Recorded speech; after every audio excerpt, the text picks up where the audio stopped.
Hello everyone, good morning. एक बार फिर से आप सभी का स्वागत है धुरीना के यूट्यूब चैनल पर। और आज की जो वीडियो है वो स्पेशली हो रहेगी हमारी एसएससी सीजीएल के लिए 2025 के लिए। इसमें हम एसएससी सीजीएल का सिलेबस क्या होता है उसे डिस्कस करेंगे, एग्जाम पैटर्न क्या है उसे डिस्कस करेंगे, और इसकी एलिजिबिलिटी क्या रहती है उसे डिस्कस करेंगे, और साथ में इंपॉर्टेंट ये कि हमें इसकी तैयारी कैसे करनी है उसे भी हम आज की वीडियो में डिस्कस करेंगे। तो सीजीएल एग्जाम होता है क्या है आखिरकार? सीजीएल का मतलब होता है कंबाइंड ग्रेजुएट लेवल एग्जामिनेशन, ठीक है। यानी कि जो भी ग्रेजुएशन पास एस्पिरेंट्स होते हैं वो सीजीएल का एग्जाम दे सकते हैं, यानी कि जिन्होंने अपनी ग्रेजुएशन कर रखी है और चाहे वो किसी भी स्ट्रीम से कर रखी है, यानी कि एनी स्ट्रीम, ठीक है, एनी स्ट्रीम, यानी किसी भी स्ट्रीम से अगर अपनी ग्रेजुएशन आपने कंप्लीट की हुई है तो आप सीजीएल की फॉर्म भर सकते हैं। लेकिन मेन बात यह आती है कि हम इसकी वीडियो 2024 में क्यों बना रहे हैं, क्योंकि जैसा कि आप सभी जानते हैं कि एसएससी क्या करता है। एसएससी क्या है? ये सेंट्रल गवर्नमेंट की एक ऐसी संस्था है जो जितने भी एग्जाम्स है, चाहे एमटीएस के हों, सीपीओ के हों, चाहे सीएचएसएल के हों, चाहे जीडी के हों, उन सभी एग्जाम्स को कंडक्ट करवाता है। तो एसएससी क्या करता है, हर साल लगभग हर साल अपना कैलेंडर जारी करता है दिसंबर में, ठीक है, और ये बताता है कि हम नेक्स्ट ईयर किस मंथ में अपना नोटिफिकेशन जारी करेंगे, कि कब हमारा टीयर 1 का या टीयर 2 का एग्जाम होगा, कब हम इसका रिजल्ट देंगे। तो उसी के रिगार्डिंग हम इस वीडियो को बना रहे हैं। लाइक अब होगा क्या, कैलेंडर जारी होगा दिसंबर में एसएससी का, तो उसके बाद में जैसा आपने देखा होगा 2024 में जो एसएससी सीजीएल का टीयर 1 का एग्जामिनेशन है, टीयर 1 का एग्जामिनेशन वो हुआ था सितंबर में, ठीक है।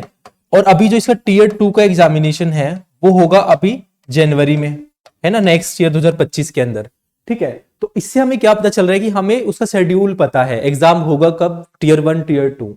तो अभी हमारे पास में क्या है, एक इनफ टाइम है। इनफ टाइम का मतलब क्या है कि हम अपने एग्जाम की प्रिपरेशन कर सकते हैं अगर हमें पता होगा। जैसे आपने देखा होगा कुछ स्टूडेंट्स को पता नहीं होता कि हमारे सामने कौन से एग्जाम्स हैं, हम किन की प्रिपरेशन कर सकते हैं। जैसे मान लो आप में से कुछ स्टूडेंट्स ऐसे होंगे जो थर्ड ईयर या फोर्थ ईयर में अपियरिंग होंगे, यानी कि अभी जो अपनी ग्रेजुएशन कर रहे होंगे या जिन्होंने कंप्लीट कर दी है। तो ग्रेजुएशन के बाद में आपके पास में काफी सारे ऑप्शंस आ जाते हैं, जैसे सीजीएल का हो गया, या फिर आपके पास में ईपीएफओ वगैरह आ जाता है, या फिर आप एसबीआई बैंक वगैरह बैंकिंग के लिए जा सकते हैं, या फिर आप यूपीएससी के लिए जाते हैं। तो उसके साथ ही मैं आपको ये बोलूंगा कि आप चाहे उसके अलावा किसी भी एग्जाम की प्रिपरेशन करें तो बट आपको सीजीएल का एग्जाम देना चाहिए। ये सीजीएल का एग्जाम होता क्या है, इसका सिलेबस क्या रहता है, कौन से सब्जेक्ट आते हैं, एग्जाम पैटर्न क्या रहता है, टीयर 1 टीयर 2 और एलिजिबिलिटी क्या है, वो सब हम आज की वीडियो में डिस्कस कर रहे हैं, ठीक है। तो कंप्लीट इंफॉर्मेशन आपको इस वीडियो में दी जाएगी। अगर मैं सबसे पहले बात करूं आपके एग्जाम पैटर्न की, ठीक है, कि आपका टीयर 1 का एग्जाम पैटर्न क्या रहता है, ठीक है, स्कीम ऑफ टीयर 1 एग्जामिनेशन। तो इसमें 4 सब्जेक्ट आते हैं आपके। कितने सब्जेक्ट आते हैं? 4 सब्जेक्ट आते हैं। पहला है आपके पास में जनरल इंटेलिजेंस एंड रीजनिंग, यानी कि जो रीजनिंग है आपकी वो आता है।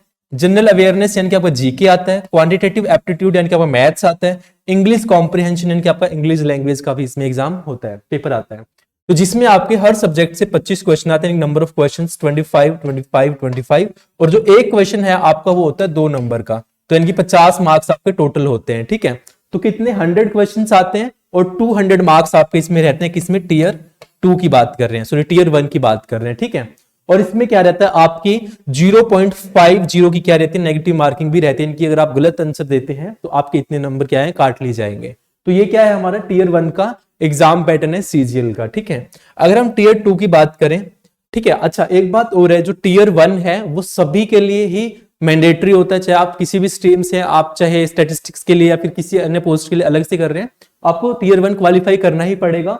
और टीयर 1 क्वालिफाई करने के बाद ही आप टीयर 2 का एग्जाम दे सकते हैं। और टीयर 2 के एग्जामिनेशन में थोड़ी सी समझने में बच्चों को प्रॉब्लम आती है, क्योंकि इसका एग्जाम पैटर्न इतना कॉम्प्लिकेटेड है कि स्टूडेंट्स को समझ नहीं आता। सिलेबस तो बहुत दूर की बात है, एग्जाम पैटर्न को समझ ही नहीं पाते कि कौन सा सब्जेक्ट कैसे क्या है। तो आज हम थोड़ा सा कोशिश करेंगे टीयर 2 को समझने की, ठीक है। तो इसमें भी आपके सेम सब्जेक्ट 4 ही रहते हैं, मेरिट भी आपकी नीचे बनेगी, लेकिन थोड़ा सा इधर डिफरेंट है। कैसे? आपके इसमें सेशन होते हैं, ठीक है। सेशन 1 में क्या होता है आपके पास में, सेक्शन 1 जिसमें आपके पास में मैथ्स होता है, और जिसमें आपके पास में क्या होता है, रीजनिंग होता है। इसमें आपके मैथ्स के 30 क्वेश्चन आते हैं, रीजनिंग के 30 क्वेश्चन आते हैं। टोटल आपके 60 क्वेश्चन होते हैं। एक क्वेश्चन आपका 3 नंबर का होता है। इस तरह से करके टोटल आपके 180 मार्क्स के क्या हो जाते हैं, सेक्शन 1 हो जाता है, इनकी सेशन 1 हो जाता है, ठीक है। अगर हम इसमें सेशन 2 की बात करें सेक्शन 2 की बात करें तो इसमें क्या आता है आपके पास में इंग्लिश आती है और आपके पास में आता है जीके। इंग्लिश के आपके 45 क्वेश्चंस आते हैं और जीके के आपके 25 क्वेश्चंस आते हैं। एक क्वेश्चन आपका 3 नंबर का होता है, 70 क्वेश्चन टोटल होता है, तो 210 नंबर आपके यहां से रहते हैं। तो कुल मिलाकर अगर हम बात करें तो 180 वो वाले, ठीक है, और 210 आपके ये वाले, तो कितने हो गए 0, 8 और 1 9 और 3, यानी कि टोटल आपके 390 नंबर होते हैं। 390 में से आपकी कट ऑफ बनती है और जो भी कट ऑफ बनेगी ना वो आपकी इसी से बनेगी, जो फर्स्ट है आपका, है ना, मैथ्स रीजनिंग, इंग्लिश और जीके, इन चारों सब्जेक्ट में आप जितना स्कोर करेंगे उसमें से आपकी क्या बनेगी, कट ऑफ बनती है। वो कितने में से, 390 में से। और जो आपका टीयर 1 है, टीयर 1 में आपकी कितने में से कट ऑफ बनती है, 200 में से, ठीक है। सेक्शन 3 में क्या आपके पास में कंप्यूटर है और आपके पास में डाटा एंट्री वाला है। कंप्यूटर के आपके क्वेश्चंस पूछे जाएंगे जो कि आपके 20 रहेंगे और एक क्वेश्चन आपका 3 नंबर का रहता है। 60 क्वेश्चन, 60 मार्क्स ये रहते हैं। आपको 15 मिनट्स का इसमें टाइम दिया जाता है। और जो ये कंप्यूटर का है ये आपका क्वालिफाइंग नेचर का होता है। किसका होता है, ये आपका क्वालिफाइंग नेचर का होता है, ठीक है। तो ये क्या था हमारा इसमें टीयर 2 का एग्जाम पैटर्न था। आई होप कि आपको क्लियर हो गया होगा। टीयर 1 में आपके आते हैं 4 सब्जेक्ट, एक सब्जेक्ट के आपके 25 क्वेश्चन 50 मार्क्स के आते हैं, ऐसे करके 100 क्वेश्चन 200 मार्क्स के। टीयर 2 में आपके मैथ्स के 30 क्वेश्चन, रीजनिंग के 30 क्वेश्चन, इंग्लिश के आपके 45 क्वेश्चन, यानी कि आपकी जो वेटेज है इंग्लिश की टीयर 2 में ज्यादा हो जाती है, बढ़ जाती है। सबसे ज्यादा क्वेश्चन आपके इंग्लिश से आते हैं एंड 25 क्वेश्चन आपके जीके से आते हैं और एक क्वेश्चन आपका टीयर 2 में 3 मार्क्स का रहता है। और इसमें जो आपकी नेगेटिव मार्किंग है वो होती है 1/3 की। कितने की होती है, 1/3 की आपकी इसमें नेगेटिव मार्किंग रहती है, ठीक है। अब हम बात करते हैं सिलेबस की, कि आपका एसएससी सीजीएल का सिलेबस क्या रहता है। तो जैसा कि अभी हमने डिस्कस किया कि आपके इसमें 4 सब्जेक्ट होते हैं, मैथ्स, रीजनिंग, ठीक है, रीजनिंग, और आपके पास में होता है इसमें इंग्लिश, और आपके पास में होता है, यहां लिख लेते हैं जीके जीएस, जीके प्लस में जीएस, ठीक है। तो मैथ्स में आपके 2 टॉपिक आते हैं। एक आता है आपका एरिथमेटिक मैथ्स, प्लस में आता है आपका एडवांस मैथ्स। क्या आता है आपका, एडवांस मैथ्स, ठीक है। तो ये आपको कंप्लीट करना पड़ेगा सीजीएल के लिए। रीजनिंग में आपका पूरा आता है वर्बल प्लस में नॉन वर्बल, आपकी पूरी की पूरी क्या पूछी जाती है, रीजनिंग पूछी जाती है। अगर हम इसमें इंग्लिश की बात करें तो इंग्लिश में आपका सबसे ज्यादा वेटेज रहता है ग्रामर का, ठीक है। किसका रहता है, ग्रामर का। प्लस में आपका इसमें रहता है रीडिंग कॉम्प्रिहेंशन, ठीक है, रीडिंग स्किल्स बोलते हैं जिसको हम, रीडिंग स्किल्स। और प्लस में आपका रहता है इसमें आपका वोकैब का। किसका रहता है, वोकैब का। तो मैथ्स में आपका अरिथमेटिक एडवांस, रीजनिंग में आपका वर्बल नॉन वर्बल, इंग्लिश में आपका grammar reading skills and vocab, और जीके जीएस में आपका टोटल सारा का सारा इसमें आ जाता है आपके पास में सीए यानी कि करंट अफेयर्स, ठीक है। इसमें आपका आ जाता है स्टैटिक जीके का मतलब क्या होता है, जिससे नदियां होगी, पहाड़ होगी, जो क्या है सेम रहते हैं, जो बदलते नहीं है, उसे हम स्टैटिक जीके बोलते हैं। और प्लस में आपकी जो सब्जेक्ट रिलेटेड, जैसे हिस्ट्री हो गया आपका, पोल साइंस हो गया, है ना, इकोनॉमिक्स हो गया, ज्योग्राफी हो गया, ठीक है, ये सब क्या होते हैं आपके अदर सब्जेक्ट्स हैं। तो ये सारे के सारे आपके किसमें पूछे जाते हैं, जीके के अंदर पूछे जाते हैं, ठीक है। तो ये है आपका सिलेबस जो कि आपको एसएससी सीजीएल के लिए प्रिपेयर करना पड़ेगा। और इसमें एक बात और आती है, स्टूडेंट्स को डाउट रहता है कि हम पहले प्री के लिए प्रिपरेशन करें या फिर मेंस के लिए प्रिपरेशन करें। मेंस का मतलब आपका जो टीयर 2 का एग्जाम होता है।